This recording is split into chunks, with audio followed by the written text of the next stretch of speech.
everybody, and welcome back to episode 7 of Unruly by Nature.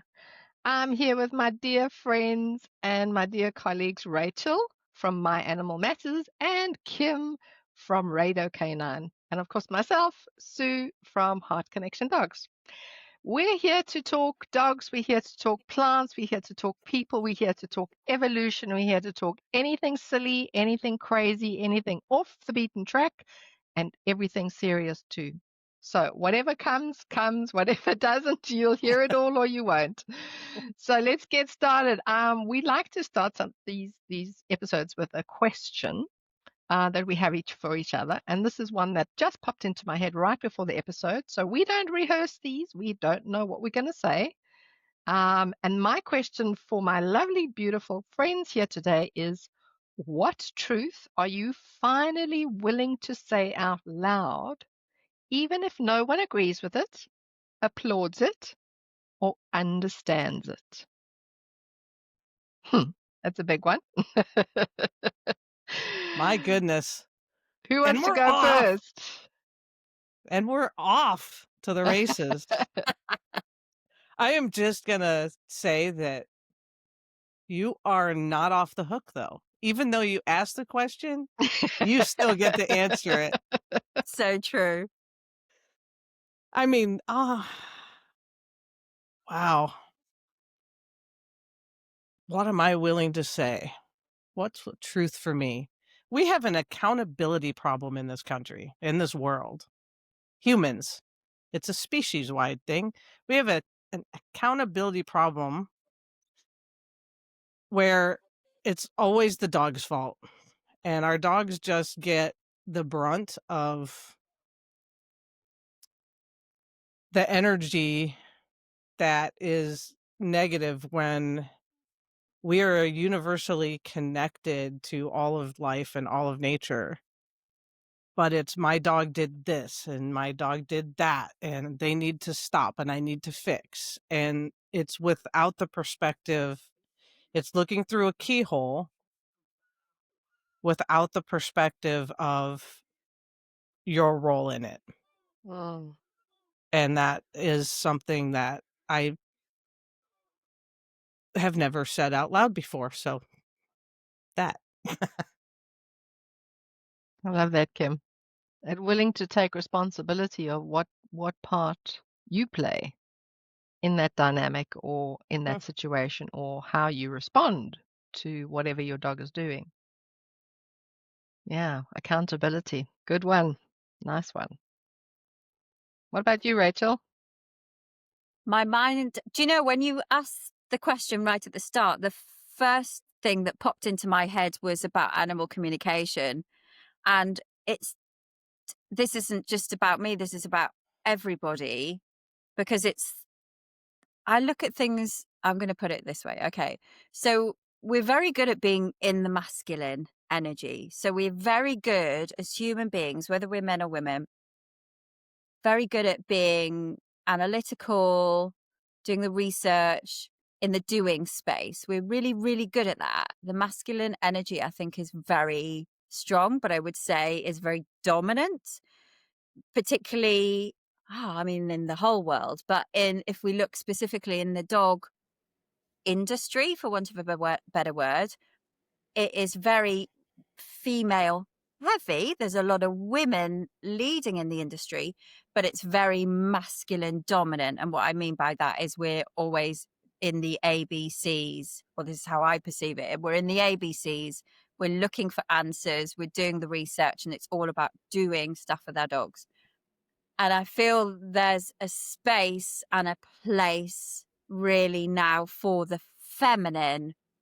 And again, I'm not talking female, I'm talking feminine, that part of us that is intuitive, empathetic, the communicator, the connector, the one that questions the rhetoric as well. I feel that the feminine really needs to rise collectively, and I know within myself individually, because that's where when I talk about the feminine, I'm talking also about feeling, and our dogs are always in the feeling space. They are feeling their way through life. So if our goal is to better understand our dogs and to make life better for them and live a better life with them, then I think we're brilliant at the masculine. But I think we've got a long way to go with.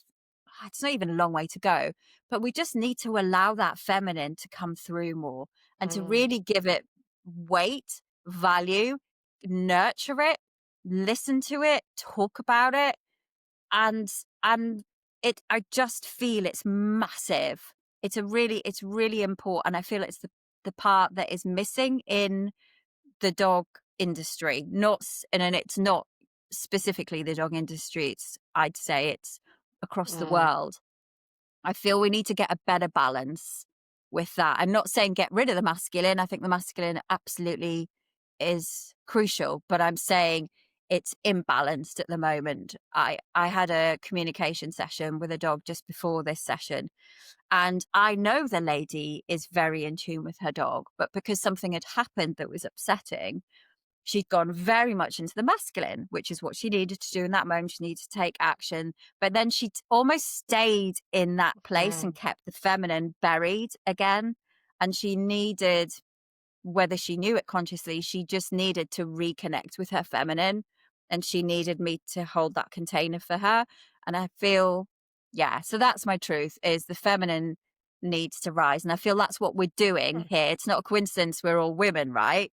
And we are all strong in our masculine energy, but we're speaking up for the feminine and for the intuitive side that we all have. And that is the bit that is missing, the missing piece. I didn't know I was going to say that.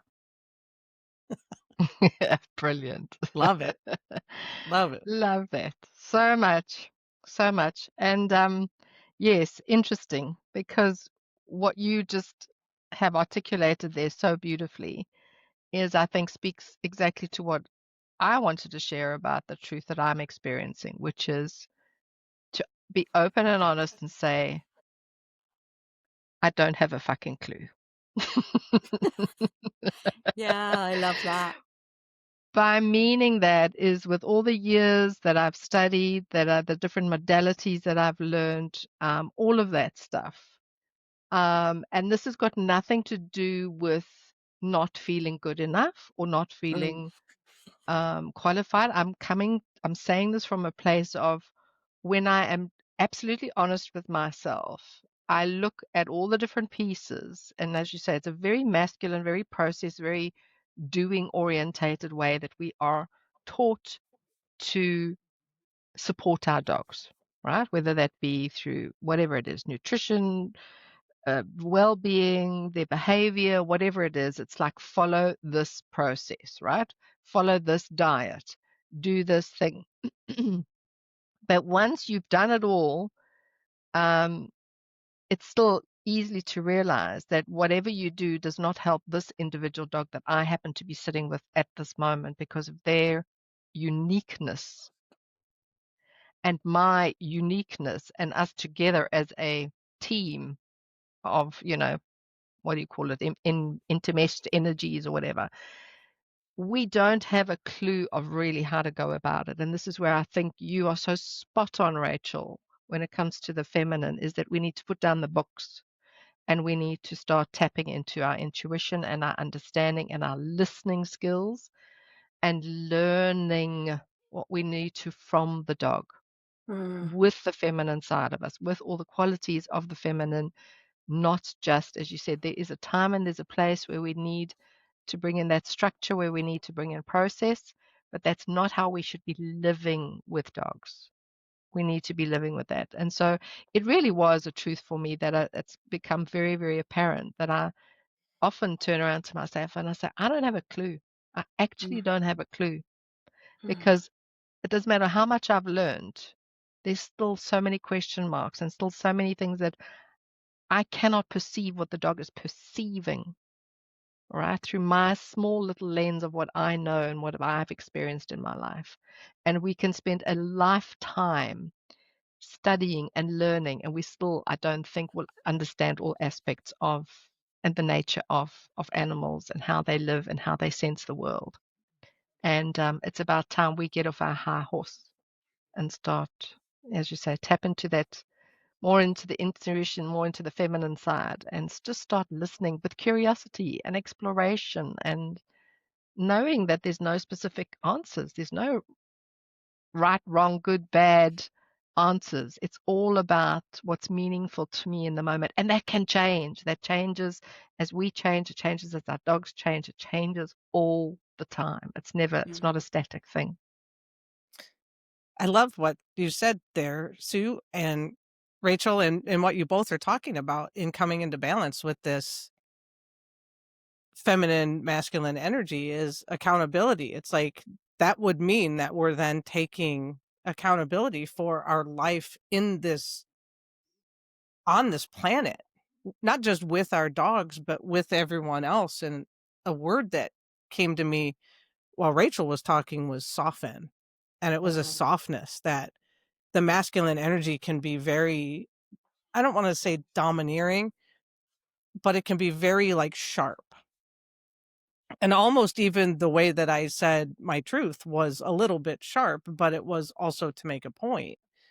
So I think bringing in that softness, and our dogs are always trying to show us this, but we're always looking to an outside expert to help us solve a problem. And that is a confidence thing where, I mean, when did it become bad to question something? And we, like, if we question a trainer, if we question a mentor, if we question someone, man, we can just get slapped right back down. And they like, it's like we're so thin skinned when it comes to these types of things. And I know I was with our dogs when they would misbehave, the stress response that I would have when like a reactive event would happen, he would lunge and bark at someone. I never once considered that I didn't feel okay about him saying hi to someone. I just thought he should be able to do it. But I didn't want to say hi to someone. I just wanted to be out among the trees and not bothered, right, by socializing in that moment or whatever. And so but like I always blamed him because I didn't want to take accountability. And so that balance is really the key. And then Sue, when you said I don't have a clue, like I don't have a clue, like all these things I've studied and I don't have a clue, get off the high horse. It's so important to understand that. And you said it at the end that our dogs are always evolving. We're always evolving. We're not the same. We won't be the same at the end of this podcast as we are right now because we're shifting as we discuss this topic. And this would be a taboo topic, I think, in a lot of places, but it takes confidence to be able to talk about it. But talking about it and understanding other people's perspectives, I think, is such a great beginning. And I think it's when we awaken with our dogs that it makes a massive difference. I witnessed conversations recently where they were difficult conversations, and the one person talking was coming from a place of real passion, and they're very confident in the way they speak.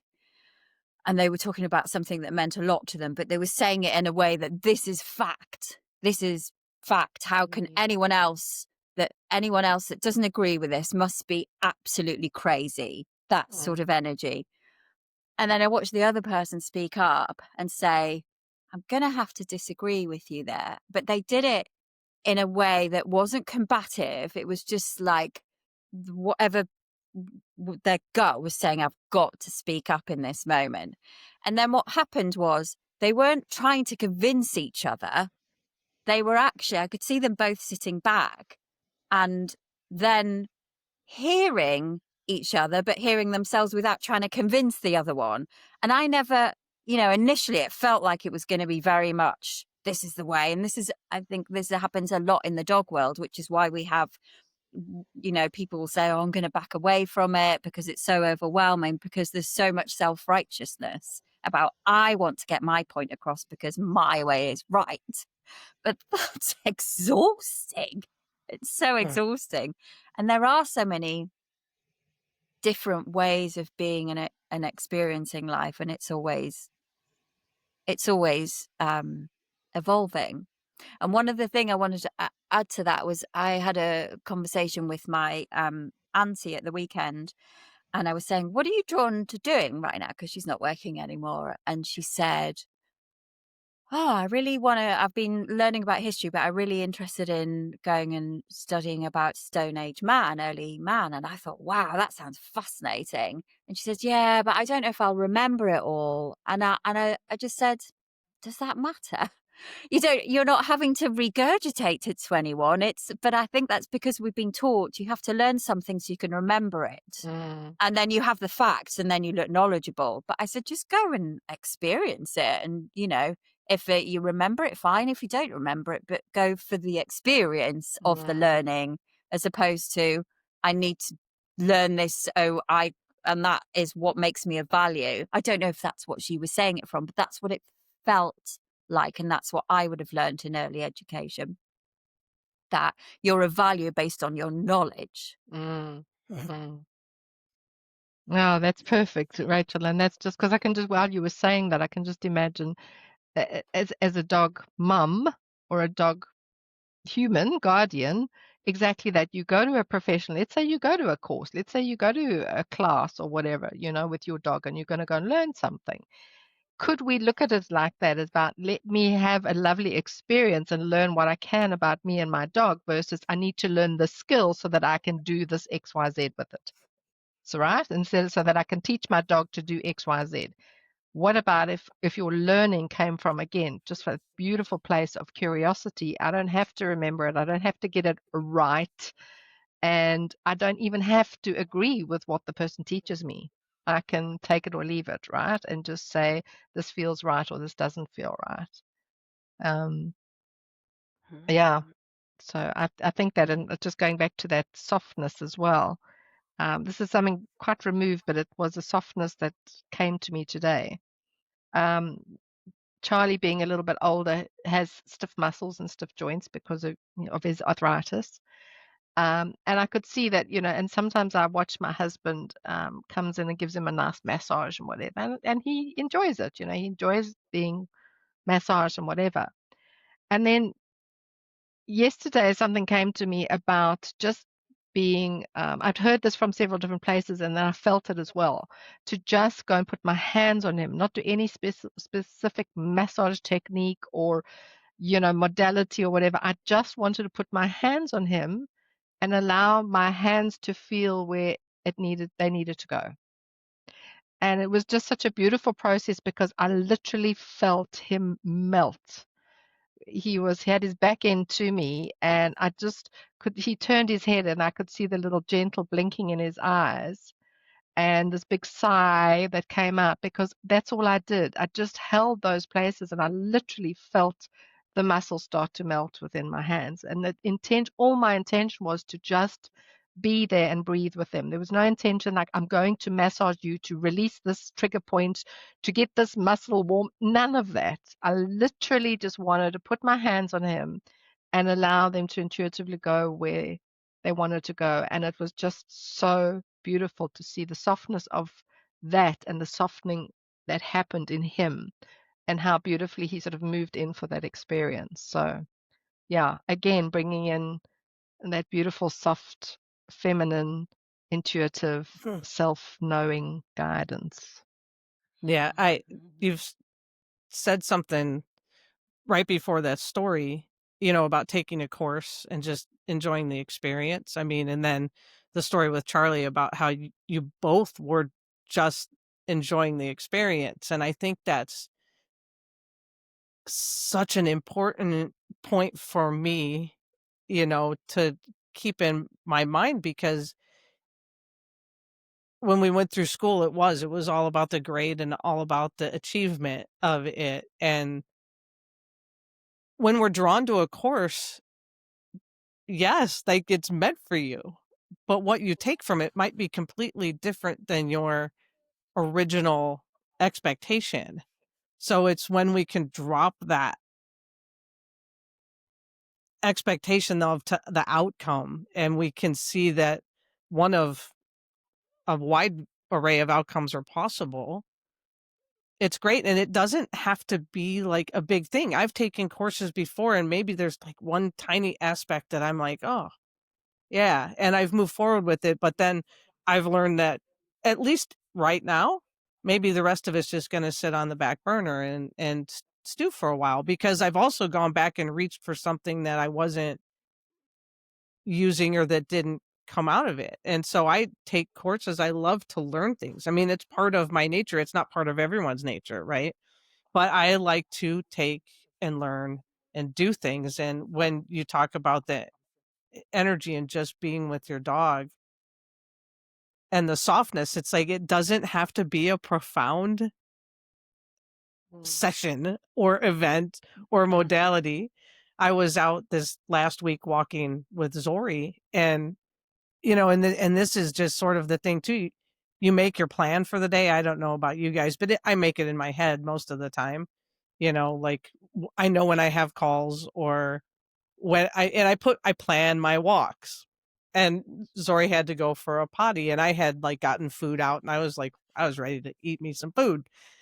And we go outside, and the sun was out, and it was crisp and cool, and you saw your breath, and it was the morning time, and I had no plans to go for a walk. And the next thing I know, my legs have carried me out into our field and onto the trails. And we did like a 20-minute walk and came back, and I looked at her and she looked at me, and we're not done yet.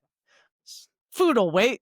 Don't need food. So we kept walking, and I walked and I turned down this trail, and right in front of me, about the height of my eyes, was this big woodpecker staring at me. And I stopped, and Zori had gone off in the wild, and I'm like, oh, I am gonna have a conversation with the woodpecker, and this is gonna be great.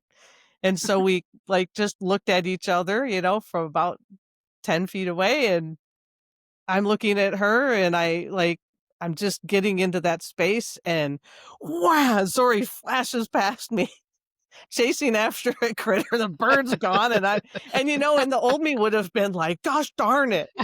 And I started laughing, and I walked on, and I'm like, all I needed, that was what I needed. I just needed that brief moment with the woodpecker, and something changed in me. And you know what? I don't even need to know what that was. But I know that that was not random, that it was nature talking to me, and something inside of me like just shifted in that moment. And so it's like I've softened on that whole have to get something out of it.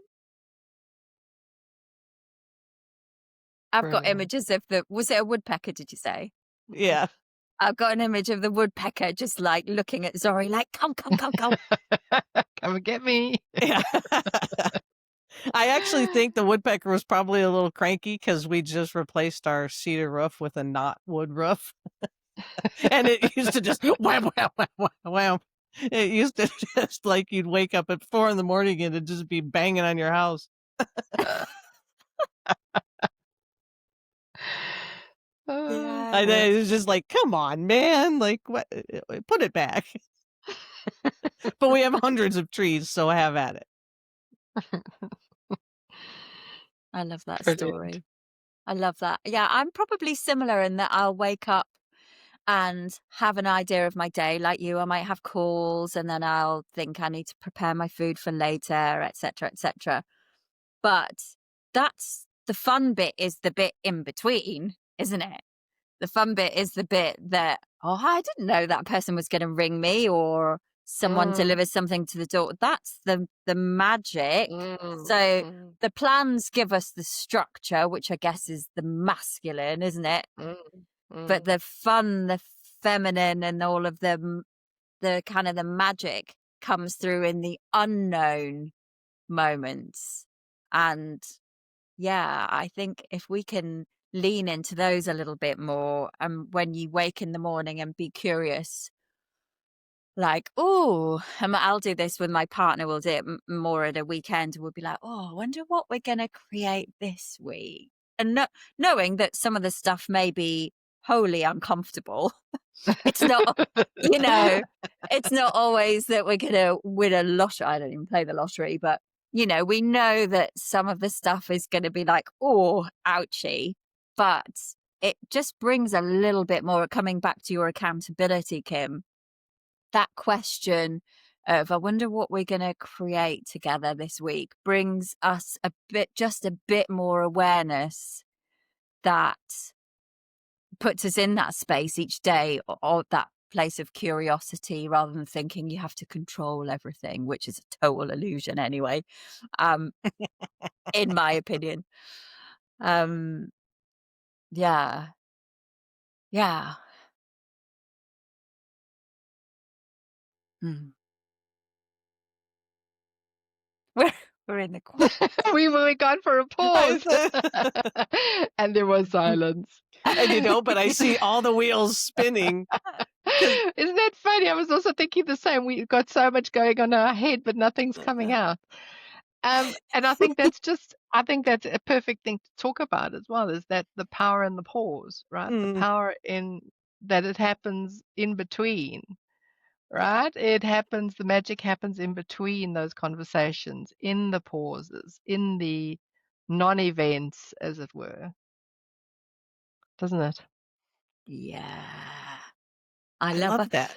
I love a pause. A pause. That's pause, dog pause. But a pause, when you're communicating with an animal, there's a lot of pausing. There's a huge amount of pausing. I'll set myself, and I feel like I need to give longer sometimes, depends on the animal. But the session this morning, I set myself about 45 minutes just to hang out with the dog before I then had the call with the dog's person. And there was a lot of pausing in that, because that's where he is. He's not constantly doing. He is just hanging out with himself and with nature and his people. So his mind wasn't like, oh, where's the ball? It kind of, but it felt really good. Like, and I could feel myself thinking, oh, I need to ask him some questions. That's the humans, because the person's paid for a session and they might be looking for a specific outcome. I mean, she wasn't, as it was, but in that pause, when I kind of like step back and relinquish trying to chase questions, that's when I might just get a glimpse of, like, I got a glimpse of a white dog, and I'm like, oh, okay. And then there'll be nothing for a while, and then something else might come in. But I think, and I don't know if you experience the same, Kim, but I feel with animal communication, you do need to create that time and pause. Yeah, you can do them really quickly. You could get information really quickly and share it, and that's all that needs to be shared in that 5 minutes. But sometimes the longer you create and have that pause, then it just more layers can come in, and more of the subtle nuances. And it's just a lovely space to be in, of course, too. But it does require slowing down, I think. And something we're so not used to, right? Slow down and have no questions. That's a big one, right? Just be and allow what comes to come, and not have to, Yeah. try So to control it with questions, right? Well, I just want to take that. We're all trying to talk at the same time. I just want to take that thread, though, because, like, again, at what point is quiet considered? I mean, it feels so uncomfortable. I mean, we were all kind of getting squirrely when that pause happened, and it's like, but that's actually normal. And Rachel, I do, when I connect with a dog, I do it usually maybe a few days before the call, a day before the call. Just, I don't ever want to rush the energy. I enjoy it so much. Mm.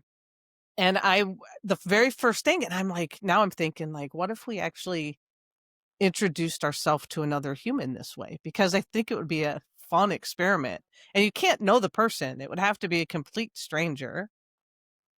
But when I like connect with a dog, I just sit and I just like you just let it come and you start to like you're aware of how you feel. You know, I Mm. feel calm, my body feels this, maybe my finger hurts or whatever, and you kind of do your self check in first and you listen to yourself, and then when the dog comes in, it's like you get a really laid back one, and maybe your mind was spinning and now all of a sudden you feel it able to slow down. And maybe it's the opposite. Maybe you were like completely chill and then all of a sudden you feel like you're having a coronary because the dog's like nervous to talk to you. And Yeah. it's like you just always wanna give them that assurance, "Hey, you know, like, we're on your time." And I've had all energies come in, but what if we met someone, maybe this should be our challenge before the next recording, like a Yeah. complete stranger, and you just went and you just sat together in each other's energy for 5 minutes, and you didn't say a word.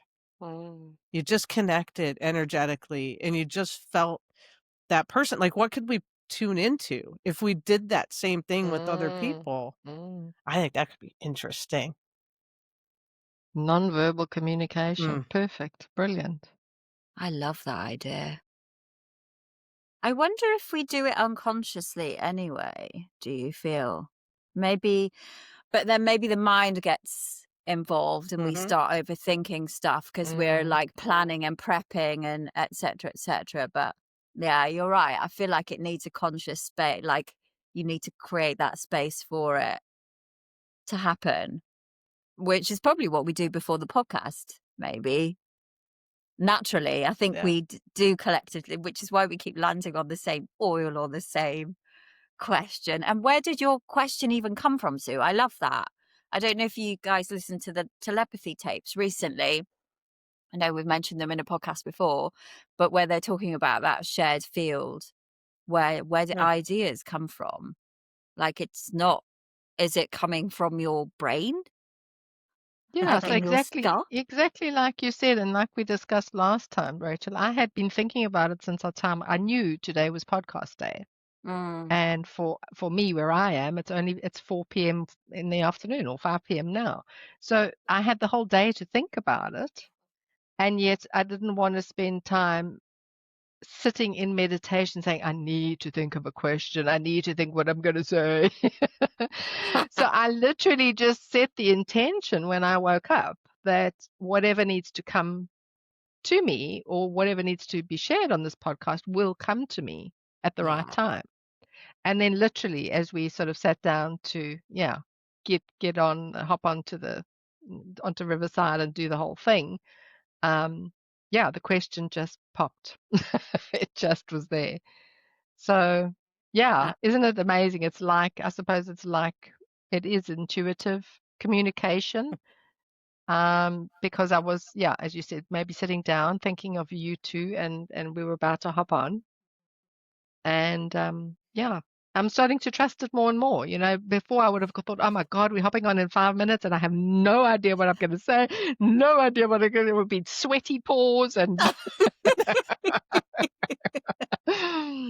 I love and that. now it's just trusting that, that to trust whatever needs to be, it will be there. Life will happen, things will come, and just to trust. And like you said, maybe it is tapping into the field. Maybe that's all it is, and just realizing that there is always a flow. There is always something coming through us. We're living beings, right? Mm, We are living beings, and there are always signals coming in and out of us all the time. mm. So again, it's just allowing the space for it to be expressed. And not dismissing it or editing it out. Mm. Yes, And that yes. sometimes takes the confidence, doesn't it? Like, Mm. and I know for the three of us doing the podcast, definitely. Well, okay, I'll speak for myself. I was really excited about it, but there was some like, oh, fears around creating it. but it's something that you just, you, when you know you don't need to edit necessarily anymore, or when you're around those people that you feel comfortable with, you start to feel more confident.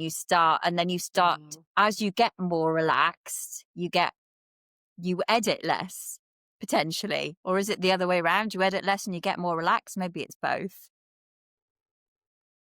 Maybe it's I both. would say both. I know we've all been all three of us have been challenged, right? Challenged Definitely. in ways that we knew that we were stepping into a space where we had committed with the intention to speak our truth and to cut through the BS and just be honest and open. And it requires vulnerability. And let's not lie, all three of us have had that. Ooh, did I say that? And yet we haven't. We haven't edited out a single word No. because we wanted to be real. We wanted to be, this is me. And I think in one of the episodes we said, what we said in the first episode may be very different to what we say in the 6th or the 7th or the 10th episode because we've changed already, right? We've evolved. Our conversation has evolved, or we would have had an experience between episodes which would have changed a belief or a perception. And so we will have a new viewpoint. And isn't it beautiful to be able to say, I'm speaking the truth from my heart today, and it's real for me today. Yeah. And that's all I need to be concerned about. I'm speaking in the moment, the truth in the moment.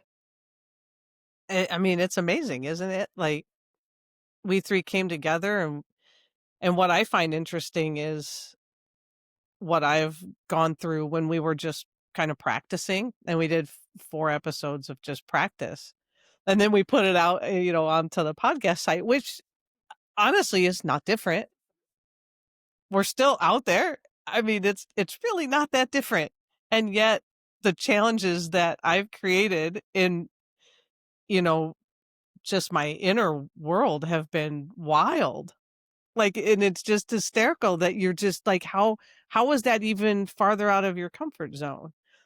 But at the same time, doing this with you two just feels so natural. And the things that come up, and I think that that's the key. Won't it be fun when we hit episode 100 to go back and listen to episode 1? Yeah. Because I think I used to think that we're supposed to stay the same, like, well, I am like this, and I was like a belief person, and these are my beliefs, and now it's like it might change in 5 minutes. And I'm not gonna feel bad about it because I learned something, or I remembered something, or awoke to something, whatever the terminology is that you wanna say. But yeah, I just don't feel bad for living my life and evolving as I go and saying, not what you did was wrong, because it isn't, but that was me then, and this is me now, and I don't feel that belief system anymore.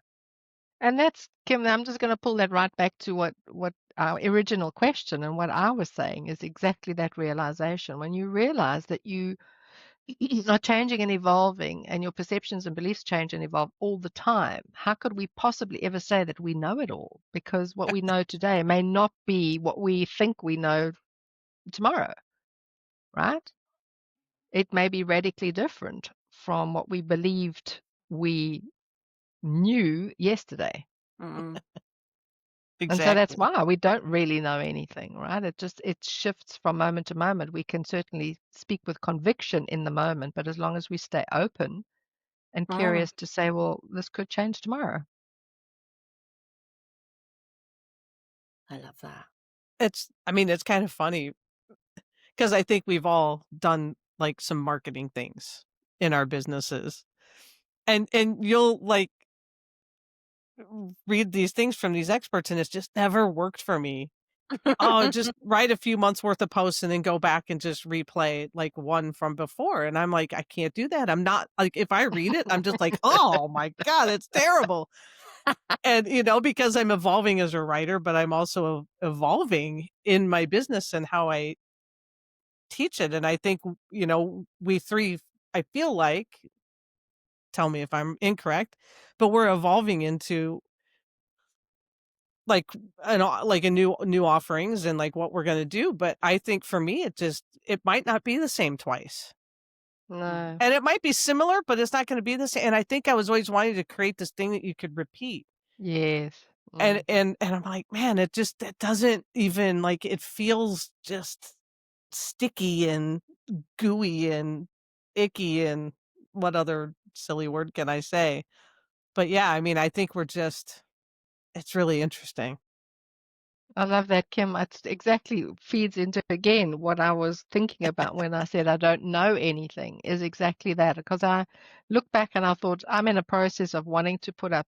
I've got more than 10 years of material that I've, gathered, that I've taught courses, webinars, etc., that I would love to get up online for people to see, because a lot of it has been held in sort of a private group container, and I would love to get some, this stuff up out there so people can access it. And I know that a lot of it is good material, but if I look back at it and I watch some of it, I can see, as you said, that I've evolved from there. It's not necessarily that what the content it is not a truth anymore, but certainly the way I present it, or the way I would, the way I would present it in a way that people would understand it from a different and a very open perspective, leads me to believe, wow, I wouldn't be proud to put up some of the stuff, and not because I was an amateur then. I'm not saying that. I'm saying from a point of view is just, the way it was. The way I taught it is very different to the way I would teach it now. Mhm. Oh, I So it totally is resonate with that. difficult. It's difficult to think, I would rather create something new than go and rehash something old. Although there's probably good stock in there that you could take from, and yeah, revive it in a different way or present it in a different way from a new perspective. Hmm.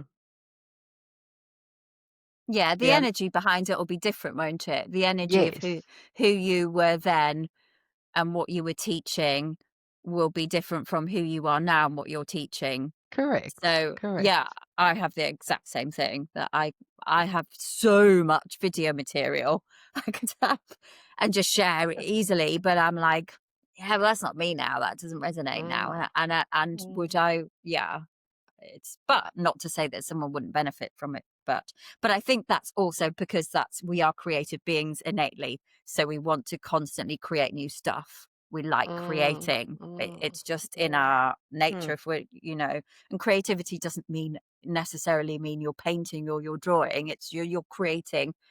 You're Whether it's a expressing chord, what's, you're yeah. Mm, exactly. So I feel that that's just because you're drawn to create something new, because that information definitely would resonate with a lot of people and they may need it.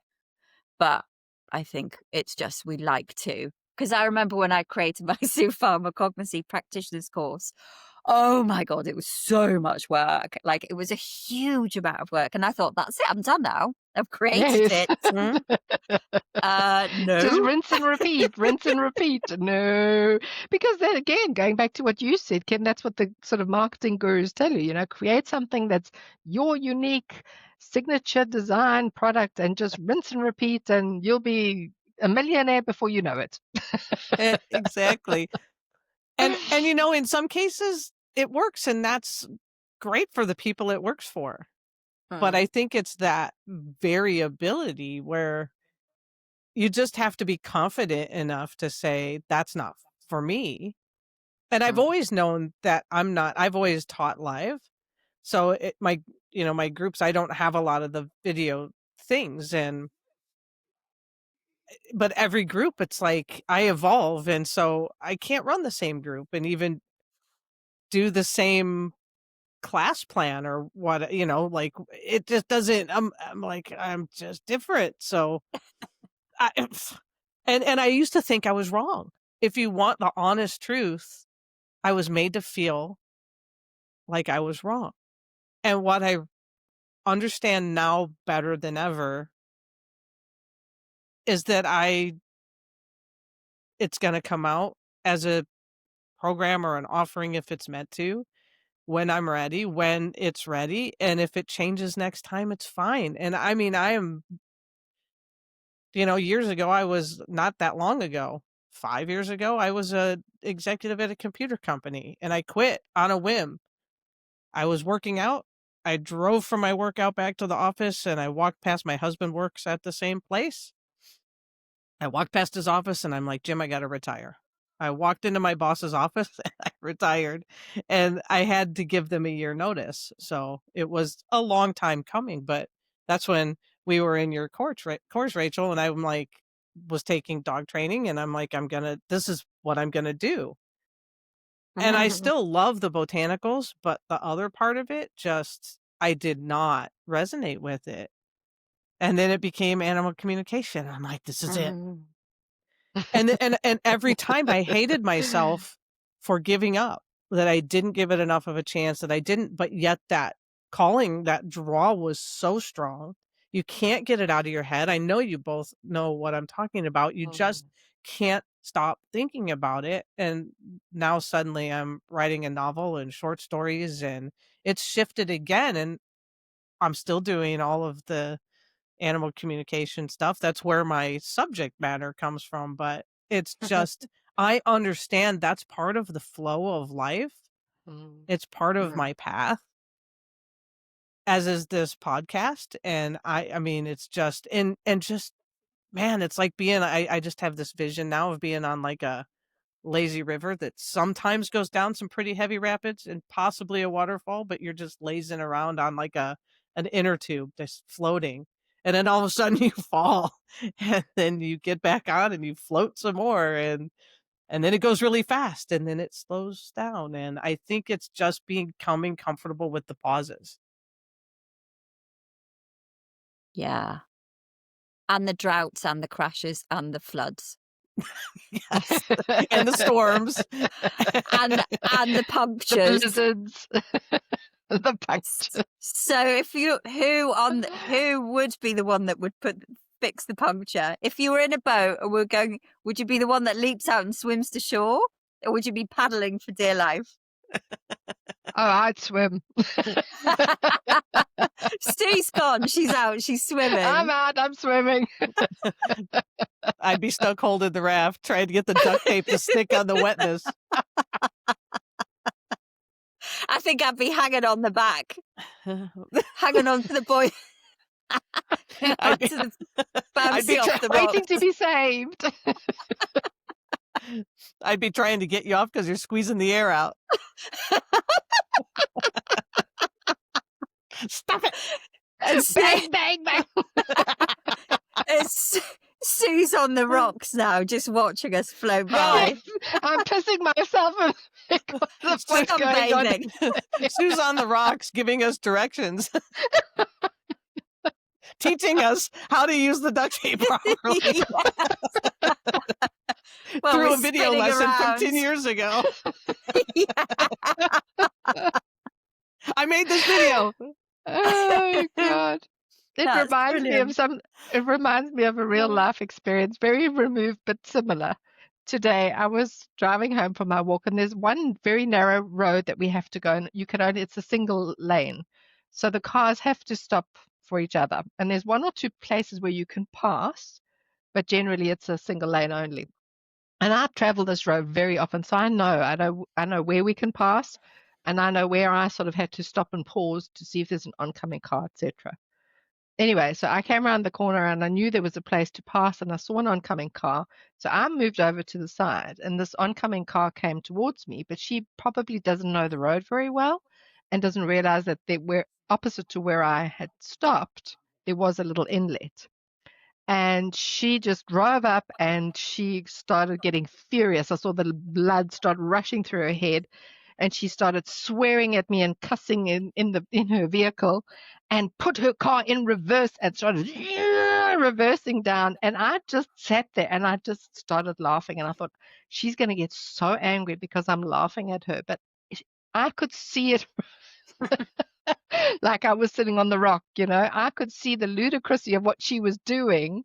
Like, woman, there's a place to pass me right here, but because of her, where she probably was in her head in that moment. She could not see that I'd actually been polite in pulling over in exactly that spot to give her room to pass. And she and so when she reversed a bit and found another place, and then I drove past her, and I couldn't stop laughing at her. And of course, that made her so angry because I really was trying. I wasn't laughing at her. I was laughing at the situation of how irate she was becoming out of the situation because I could see it for what it was. I could see that Mm. it was just really a situation that she had created for herself in the moment, where this temper and this rage and whatever she was, and blaming me in that moment. And I could see that it wasn't my fault at all. So yeah, I was the one sitting on the rock, That's such a great noticing the rage story. and the and everything going on, That's such a knowing full great well. story. I love it. Yeah. It was such a fitting story. Perfect. It's that one more bit of information, isn't it? That one more Mm, piece of mm. information that can make us go from being irritated to, oh, I Ah, understand. I love it. Should we should we share our oils? I have Oh good no yeah. idea idea. what you have grabbed one, haven't you? Mhm. Imagine if you came to the podcast without an oil. Ugh. Mm-mm. No. Kim, what have you got? I have time. I just reached my little mid in and grabbed out time, and it turns out, honestly, Django wanted time this morning too. I Ah. opened it and he wouldn't get off the bottle, and every time I capped it and put it in my pocket to carry it up here, he was like on my pocket. So I sat down and opened the bottle and just let him sit with it for a while. He was going to work with Jim today. So, but yeah, he So wanted it. So I'll keep it out for later tonight because he might want some more. that's not a coincidence that the dog in my session before the call, it was time that came through. Oh, wow. See? That's the connection, isn't it? Yeah. Never dismiss even the smallest, weirdest coincidence. It's not Mm. random. Yeah. And that That's was the only one. That was wild. the only that was the only thing from a botanical perspective that came through was time. And we have so much great oregano in our garden right now. Oh my lord, it's just so good. Wow. I mean, not thyme, but oregano. It's like I kind of put them in a similar basket. Yeah, yeah, they are. Yeah. I haven't looked in on Mm. our thyme plant. I need to. Definitely. It's not not one of my favorite oils, but definitely one of my favorite culinary herbs. Yeah. Thyme. I Absolutely love, love, love. I wouldn't pick it if I was going to consciously pick an oil, but Mm. it's quite lovely. Mm. Spicy. Didn't even know I needed it. Who knew? What Little about you, warm. Sue? So I picked out an oil today that just popped out. I haven't it's actually a blend that I have, and I haven't picked out this oil in years. And it was so funny because I actually made some toothpaste for my dogs today with some coconut oil and some clay and peppermint. And I went to get some peppermint oil to drop a pop of peppermint oil in there. And this one fell out when I was trying to take out the peppermint. So I thought, okay, Pick well, that's me, the pick one. me. Pick me. Hello, pick me. And it's beautiful. It's a blend. Let me just see what's in it. I know there's some citrus in here. I was Mm. going to say bergamot. No, not quite, but yeah, it's got lemon, grapefruit, Siberian fir, Mm. osmanthus flower, and melissa. Oh, wow. Oh. Mm. A very I've not heard of It's a the very rich floral, citrusy smell. But I've worn it like a perfume today. I absolutely love it. It's divine.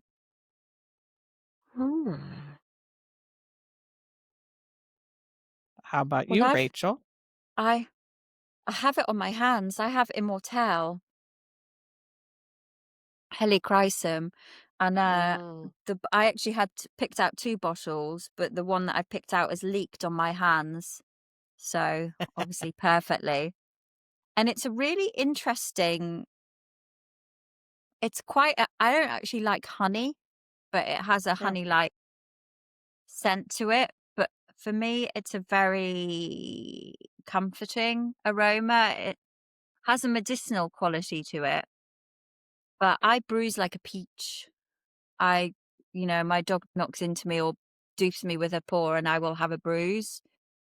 And I remember doing a workshop maybe a decade ago with Caroline Ingraham, and it was like a kinesiology one. I think we used a bit of kinesiology to pick out oil, and the oil I was given or my body picked was Immortelle, and I didn't know anything about it at this point, and I was like, oh wow, and it's amazing for bruising.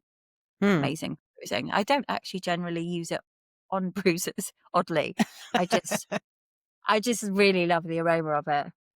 There's something about it, a childlike quality to it. I can't quite explain, but there's obviously a resonance with it for me. Hmm.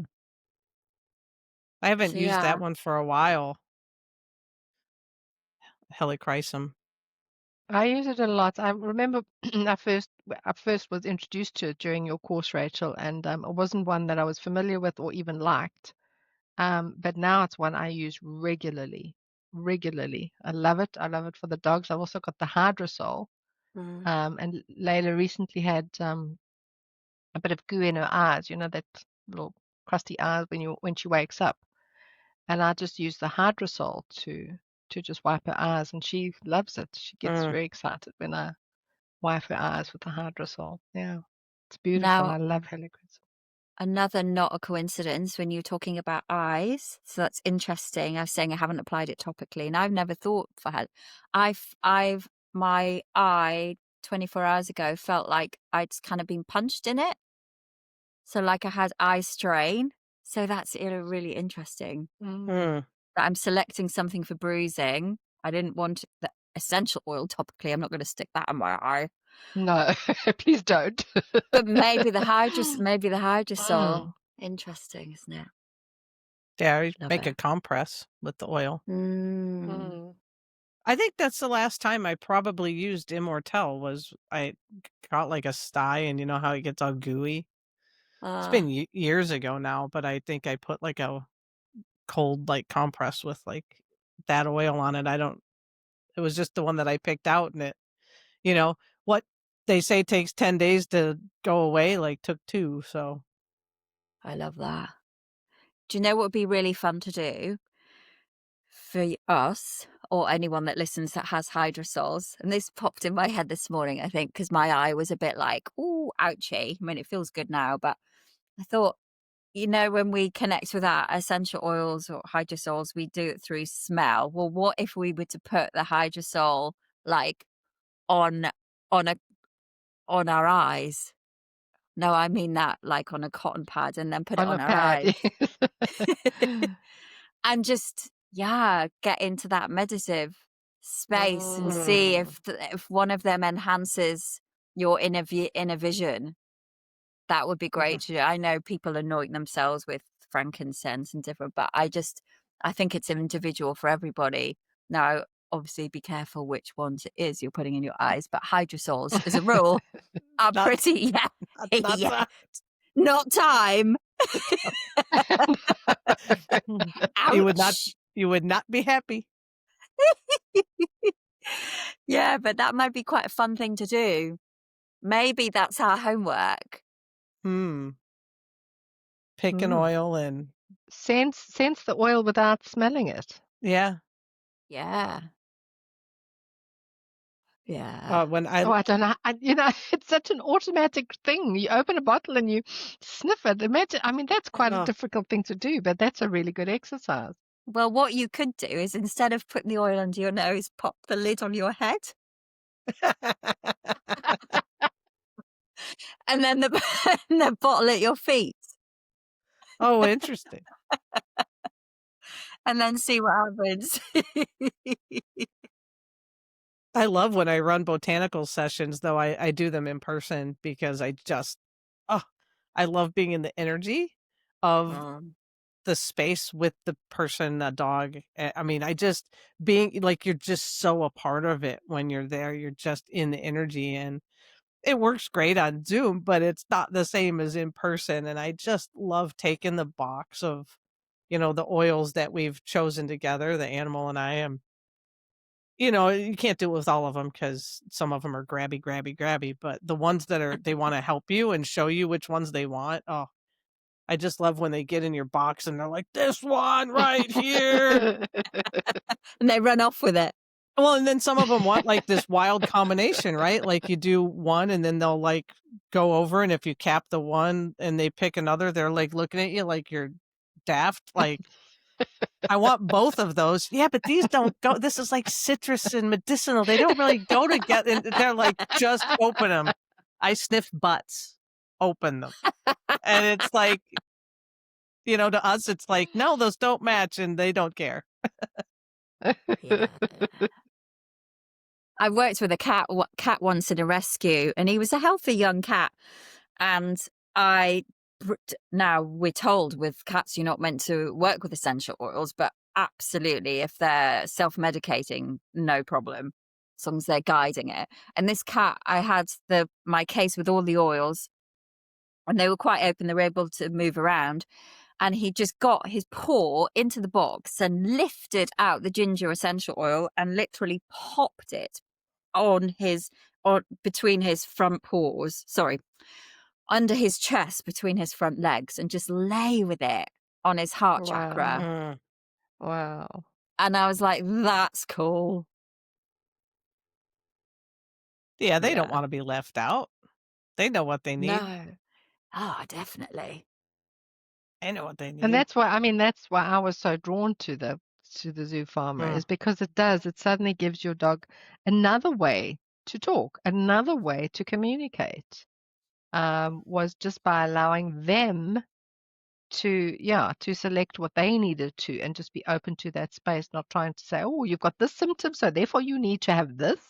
It's basically allowing the animal a chance to communicate what feels right for them in that moment, right? Not what Yeah. we think they need because of a specific thing, but just because they feel like having something at that specific moment. What feels good for them. And I think, yeah, Or walking off and saying, no, thanks, I don't want any of this. I don't know what you had in mind for me today, but cheers, I'm out of here. You have him. You have them. Yes, you go ahead. Go ahead and have a party with your essential oils, will you? Bye. I'm off to go lay in the sun. But I think that like brings us right back to the beginning again, which always happens in such a beautiful way.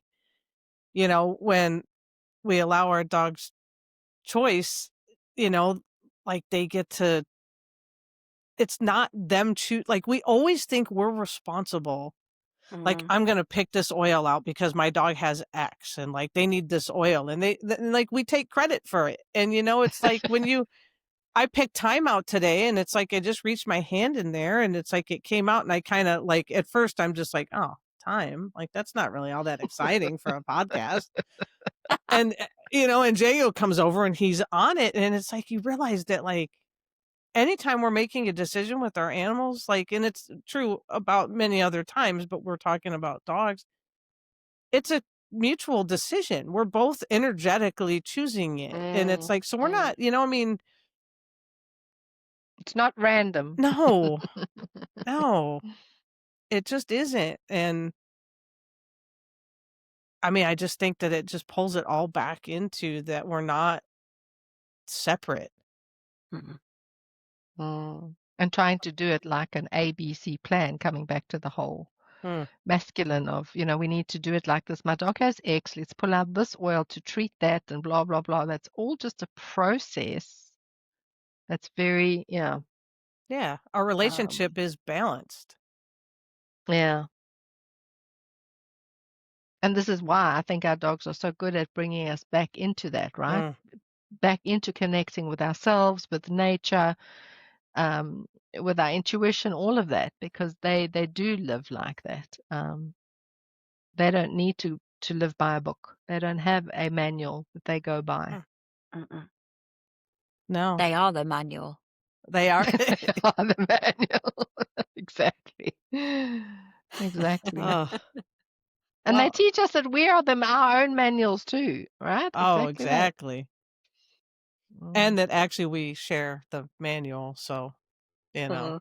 Yeah, it's a universal manual too. Oh, what a brilliant conversation! I Thank think, you, Raidho, ladies. Brilliant, ladies. Shall I we feel wrap it up there? complete. I think I feel complete too. I think we've done a beautiful complete circle again. I think our Yeah. So dinghy's been thank you, ladies. reinflated. Well done. It's Any almost like it was scripted. any any last words before we come to Nope. Silence. It's a Stays. pause. It's a pause. They will end. Brilliant. Time to pause. Thanks everyone. See you next time. Bye. Bye-bye. Next time. Bye. Bye.